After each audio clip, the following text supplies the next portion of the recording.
The economic survey is out, and what does it tell us? It tells us that at a time when much of the global economy is grappling with debt stress, inflation hangovers, and geopolitical uncertainty, India's fiscal story stands out not because it is flashy, but because it is disciplined. The economic data in the survey underlines that the government has largely stuck to its fiscal script.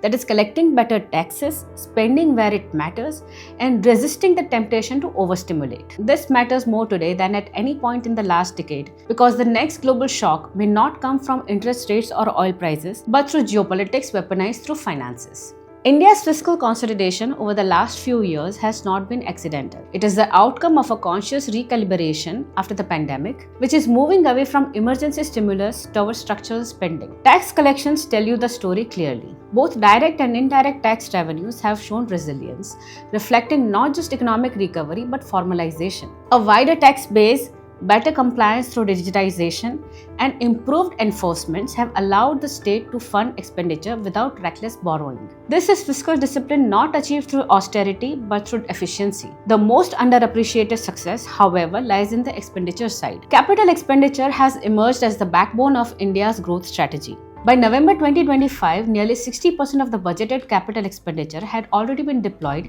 which gives out a strong signal that the government is not merely announcing infrastructure outlays, but executing them on schedule. This front-loading matters. Capex has a multiplier effect that revenue spending does not. It creates demand today while expanding productive capacity tomorrow. Roads, railways, ports, logistics, power, and digital infrastructure are not just the items, they are growth insurance. This approach also reflects a deeper shift in the economic thinking. India is no longer relying on consumption alone to carry growth. Instead, it is betting on investment-led expansion, with the state acting as the initial risk taker. Private investment typically follows public capex with a lag, and early indicators suggest that this cycle is beginning to turn. Balance sheets of banks and corporates are healthier than they have ever been in years. NPAs are under control and credit growth remains steady without appearing reckless. Yet, fiscal discipline at home cannot fully insulate India from shocks abroad. The global environment is entering a far more volatile phase. Tariff war that once defined the Trump era is likely to return in a more aggressive avatar. Tariffs are no longer just trade instruments. They are being used as political weapons. But tariffs may not be the most disruptive tool in the next phase. The real risk lies in capital flows. A future US administration, particularly one driven by transactional nationalism, could weaponize global capital itself by using financial flows, access to markets, and investment channels as tools of geopolitical pressure. Restrictions on outbound capital, selective sanctions, or informal pressure on institutional investors could trigger sudden shift in the global liquidity. Unlike tariffs, which affect sectors, capital flow disruptions hit entire market at once. For India, this presents a complex risk matrix. On one hand, India's macro fundamentals are stronger than many of its peers. Foreign exchange reserves provide a cushion, inflation is relatively contained, and fiscal slippage is limited.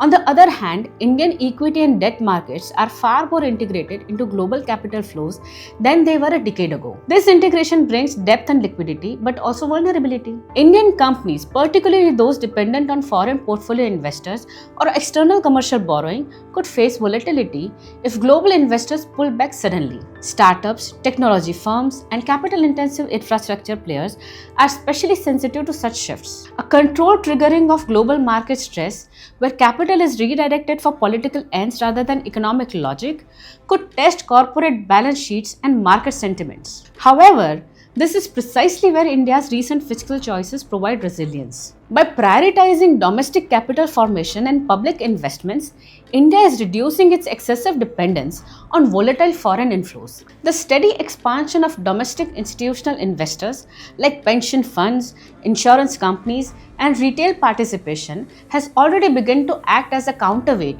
to foreign portfolio swings. This internal stabilizer is not accidental. It is the result of regulatory reform, financial inclusion, and long-term policy consistency. Reforms, often unglamorous and politically costly, form the quiet foundation of this stability. From GST rationalization to bankruptcy reforms, from digital public infrastructure to production-linked incentives, the state has focused on improving economic plumbing rather than chasing the headline growth numbers. These reforms do not eliminate risk, but they change its nature from existential to manageable. The larger strategic picture is this. India is preparing for a world where economic shocks are not random but engineered. In such a world, fiscal restlessness is a luxury no country can afford. India's adherence to budgetary discipline, its emphasis on Capex over populism, and its effort to widen domestic financial depth are not just good economics, they are strategic necessities. None of this means that complacency is warranted. Global markets can overshoot,